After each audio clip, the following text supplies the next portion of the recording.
Shalom, selamat berjumpa kembali di program Roti Hidup Jemaat Immanuel Batakan. Kembali lagi kita akan disegarkan oleh firman Tuhan, namun sebelum itu mari kita satu dalam doa, kita berdoa. Ya Tuhan, terima kasih Engkau telah banyak memberikan berkat-Mu kepada kehidupan kami, terutama nafas kehidupan, dan Engkau juga memberikan kami kesempatan untuk merenungkan sebagian daripada firman-Mu ya Tuhan. Dan sebelum itu kami mohon ya Tuhan, Engkau menyertai agar firman-Mu ini boleh kami pahami dan boleh kami lakukan dalam keseharian kami ya Tuhan. Terima kasih Tuhan. Amin. Pembacaan kita terambil dari Lukas pasalnya yang ke-15 ayat 11 sampai 32. Judul perikop perumpamaan tentang anak yang hilang. Firman Tuhan berbunyi, Yesus berkata lagi, ada seorang mempunyai 2 anak laki-laki.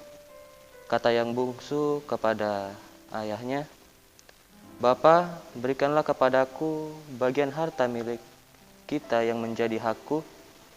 Lalu ayahnya membagi-bagikan harta kekayaan itu di antara mereka. Beberapa hari kemudian, anak bungsu itu menjual seluruh bagiannya itu lalu pergi ke negeri yang jauh. Di sana ia memboroskan harta miliknya itu dengan hidup berfoya-foya. Setelah dihabiskannya semuanya, timbullah bencana kelaparan di dalam negeri itu, dan ia pun mulai melarat. Lalu ia pergi dan bekerja pada seorang majikan di negeri itu. Orang itu menyuruhnya ke ladang untuk menjaga babi. Lalu ia ingin mengisi perutnya dengan ampas yang menjadi makanan babi itu. Tetapi tidak seorang pun yang memberikannya kepadanya. Lalu ia menyadari keadaannya, katanya, betapa banyaknya orang upahan Bapakku yang berlimpah-limpah makanannya, tetapi aku di sini mati kelaparan. Aku akan bangkit dan pergi kepada Bapakku dan berkata kepadanya, Bapa, aku telah berdosa terhadap sorga dan terhadap Bapa. Aku tidak layak lagi disebutkan anak Bapa. Jadikanlah aku sebagai salah seorang upahan Bapa. Maka bangkitlah ia dan pergi kepada bapaknya. Ketika ia masih jauh, ayahnya telah melihatnya. Lalu tergeraklah hatinya oleh belas kasihan ayahnya. Itu berlari mendapatkan dia, lalu merangkul dan mencium dia. Kata anak itu kepadanya, Bapa, aku telah berdosa terhadap sorga dan terhadap Bapa. Aku tidak layak lagi disebutkan anak Bapa. Tetapi ayah itu berkata kepada hamba-hambanya, lekaslah bawa kemari jubah yang terbaik, pakaikanlah itu kepadanya, dan kenakanlah cincin pada jarinya dan sepatu pada kakinya. Dan ambillah anak lembu tambun itu, sembelihlah dia, dan marilah kita makan dan bersukacita. Sebab anakku ini telah mati dan menjadi hidup kembali, ia telah hilang dan didapat kembali. Maka mulailah mereka bersukaria, tetapi anaknya yang sulung berada di ladang, dan ketika ia pulang dan dekat ke rumah, ia mendengar bunyi seruling dan nyanyian tari-tarian. Lalu ia memanggil salah seorang hamba dan bertanya kepadanya, apa arti semuanya itu? Jawab hamba itu, adikmu telah kembali dan ayahmu telah menyembelih anak lembu tambun, karena ia mendapatnya kembali dengan sehat. Maka marahlah anak sulung itu dan ia tidak mau masuk. Lalu ayahnya keluar dan berbicara dengan dia. Tetapi ia menjawab ayahnya, katanya, telah bertahun-tahun aku melayani Bapa, dan belum pernah aku melanggar perintah Bapa. Tetapi kepadaku belum pernah Bapa memberikan seekor anak kambing untuk bersukacita dengan sahabat-sahabatku. Tetapi baru saja datang anak Bapa yang telah memboroskan harta kekayaan Bapa bersama-sama dengan pelacur-pelacur. Maka Bapa menyembelih anak lembu tambun itu untuk dia kata ayahnya kepadanya, "Anakku, engkau selalu bersama-sama dengan aku, dan segala kepunyaanku adalah kepunyaanmu. Kita patut bersuka cita dan bergembira karena adikmu telah mati dan menjadi hidup kembali. Ia telah hilang dan didapat kembali." Amin, firman Tuhan. Ya, shalom. Kita patut bersyukur kita masih diberi kesempatan untuk mendengarkan sebagian daripada firman Tuhan. Meskipun kondisi yang kurang mendukung karena wabah virus corona semakin meningkat, namun tetaplah semangat, kita percaya bahwa Tuhan selalu menyertai kehidupan kita. Kita pasti pernah menunggu seorang pulang ke rumah, mungkin keluarga, entah dari kampung, pekerjaan, ataupun pendidikan. Firman Tuhan kali ini ada 2 orang anak, dan si bungsu ini berkata kepada bapaknya, "Berikanlah kepadaku harta milikku yang menjadi hakku." Lalu ayahnya membagi-bagikan harta kekayaannya kepada keduanya. Lalu si bungsu ini menjual bagiannya, seluruh bagiannya, lalu pergi ke negeri yang jauh. Di sana ia memboroskan hartanya dengan hidup berfoya-foya. Dan ketika terjadi bencana di sana, terjadi kelaparan yang sangat luar biasa, ia pun semakin melarat. Lalu ia pergi dan bekerja sebagai penjaga babi. Dan ketika ia ingin mengisi perutnya dengan ampas yang menjadi makanan babi itu, namun tidak seorang pun memberikan kepadanya. Lalu tersadarlah ia bahwa ia telah sesat. Lalu ia berencana untuk kembali kepada bapaknya. Dan saat ayahnya melihat dia di kejauhan, tergeraklah hati ayahnya ini. Lalu datanglah ayahnya kepada anaknya dengan merangkul dan mencium anaknya ini. Dan si anak ini berkata bahwa ia telah berdosa kepada sorga dan berdosa kepada Bapa. Lalu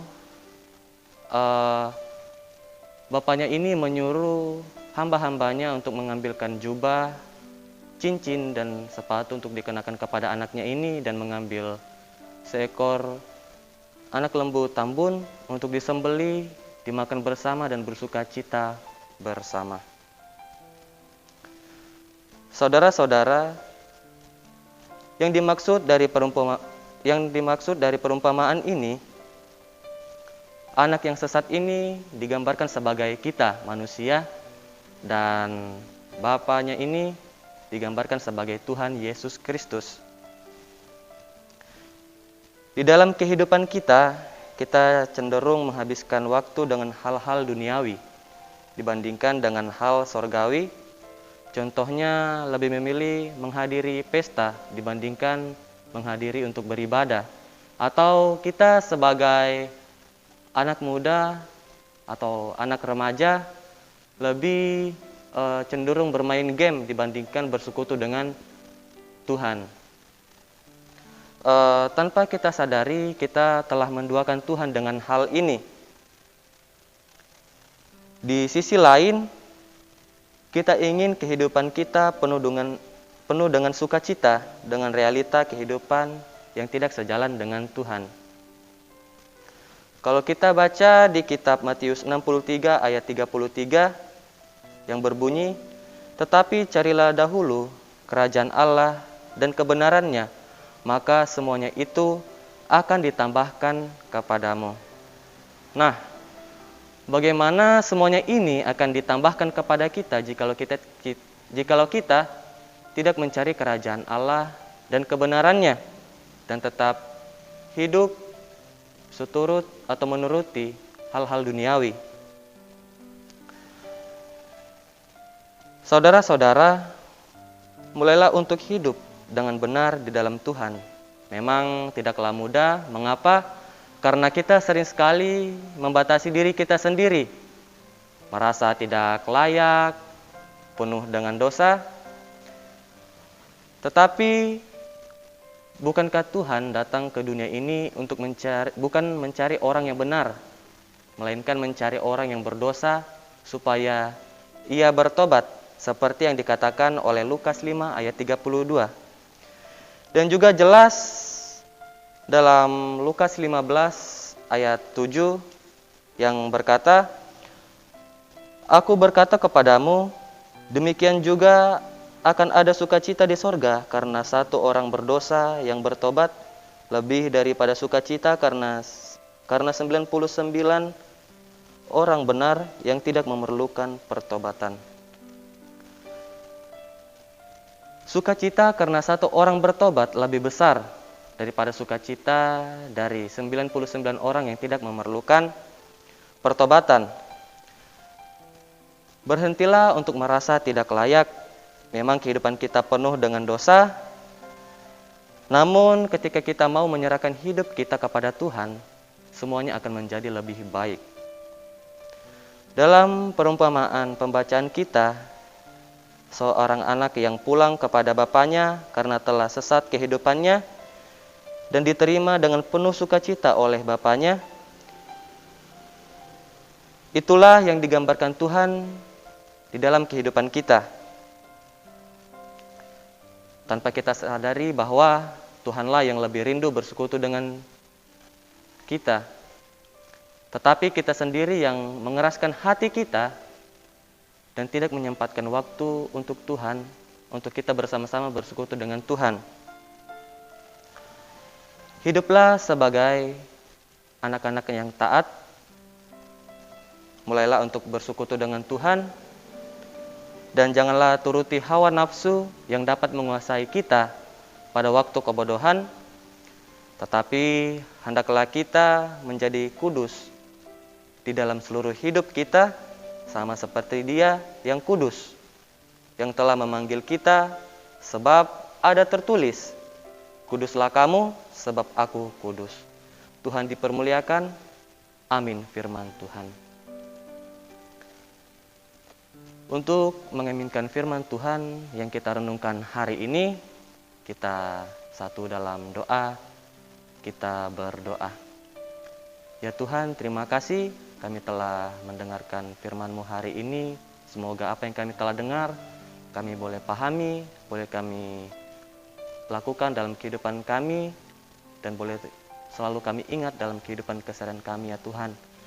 Juga tak lupa kami mendoakan buat wabah virus corona yang semakin meningkat ya Tuhan. Kami percaya Engkau mampu mengangkat dan menghilangkan virus ini Tuhan, sehingga kami boleh leluasa untuk memuji dan memuliakan nama-Mu ya Tuhan. Mendoakan juga buat bangsa pemerintahan kami dalam menjalankan tugasnya, agar boleh menjalankan tugasnya dengan baik seturut dengan kehendak-Mu ya Tuhan. Juga Tuhan mendoakan buat kehidupan kami seminggu ke depannya, karena Engkau terus menuntun kami dan seluruh kehidupan kami serahkan ke dalam tangan-Mu ya Tuhan. Terima kasih Tuhan. Amin.